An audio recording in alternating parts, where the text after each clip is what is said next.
Good morning everybody, and this is your S&P 500 day trade setups for today. So we have broken through an area of support, and that was fairly significant. This is 4510 or 4500 area. 4550 is obviously going to hold up, give us some support if you look at things, but I think probably a deeper pullback is probably on the card. Now, what we do have on the 8 hour is we have the oscillators sort of starting to get down to the bottom, and then we are hovering around on the 155 EMA. I don't like this range bar going into the close yesterday, and that's just based on the noise from the Fed's minutes.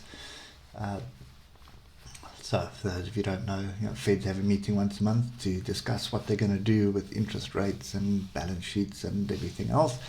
And then 2 weeks later they release the minutes.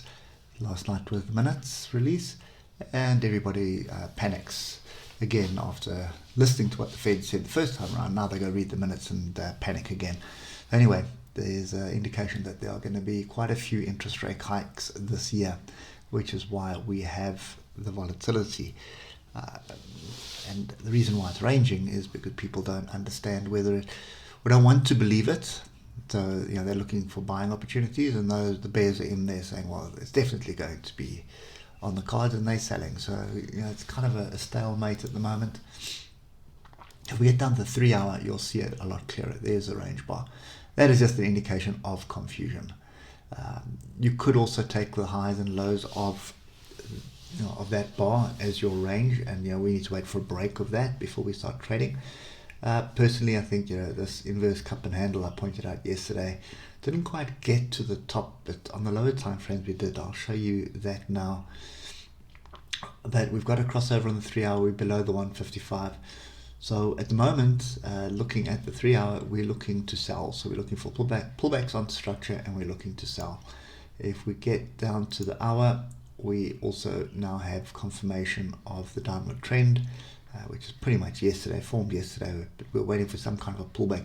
And you can see that was a level we were waiting for the pullback onto, and didn't quite get there on the hour before moving down. And we've got a bit of a gap, and you've got price sort of moving in a downward trend. So I suspect 44, 47, 44, 50 area is going to hold us up. We should get a bit of a bounce, and then we're more than likely off to 4400. So let's just get down to a lower time frame, and I'll show you what I mean. And it's actually going to come on the 5 minute. So you can see that is the major level on the higher time frames. But if you look there, look at the support there, look at the resistance there. So that is a level on the lower time frame, and you can see we tried once, failed, came back, sold off it, and that is a level we've held.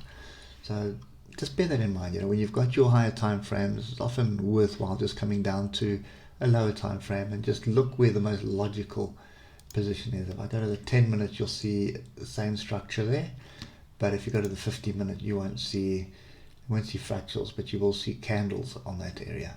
And the higher time frame, you're not going to see it at all. So just quick lesson, just always pay attention to that. Now that is a news or a noise day, and you can see Fed minutes, panic, oh it's not so bad, panic, and now the traders will settle in and say, oh shucks, we've got interest rates coming, they didn't lie, so let's sell. And that's kind of what I suspect is going to happen. Okay, so lower time frames probably the way to go. I think we'll stick to the 15 minute. There is some level of resistance here, and it is also the gap. So that's kind of what I'd be wanting to sell at 44.83.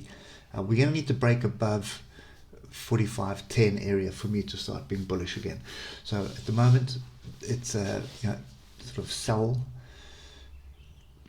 situation. So you want to sell every rally basically, and 44.83 is the rally we're looking for to sell into, and we're also looking to take profit at 44.47.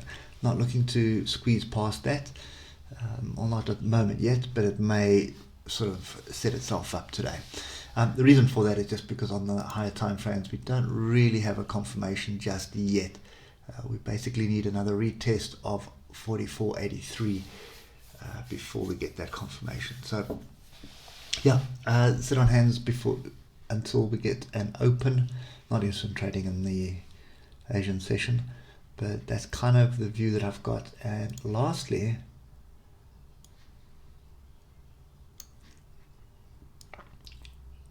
you have the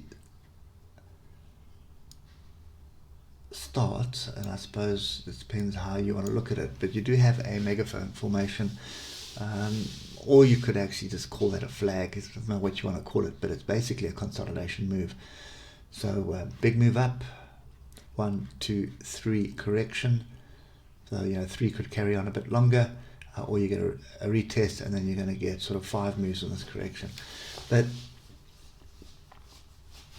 bigger time frames, trend is up. You should be worried about where we're going to get to. Smaller time frames, trend is down. So the intraday stuff, you're looking to sell inserts. I suspect we're probably going to have opportunity today just to, I would say, move from here. You're going to have a 300-point stop loss, and you're looking at a 300-point gain. If that gives way, then you're probably looking down 400 or 500-point trade. Going to be volatile. Keep the lower time frames on your charts. Though. Just trade the lower time frames. Don't get your levels on the high time frames and trade the lower time frames. Don't try and second guess this on a 1 hour or a 3 hour chart at the moment. That'll probably end up hurting you. Anyway, that's kind of my view.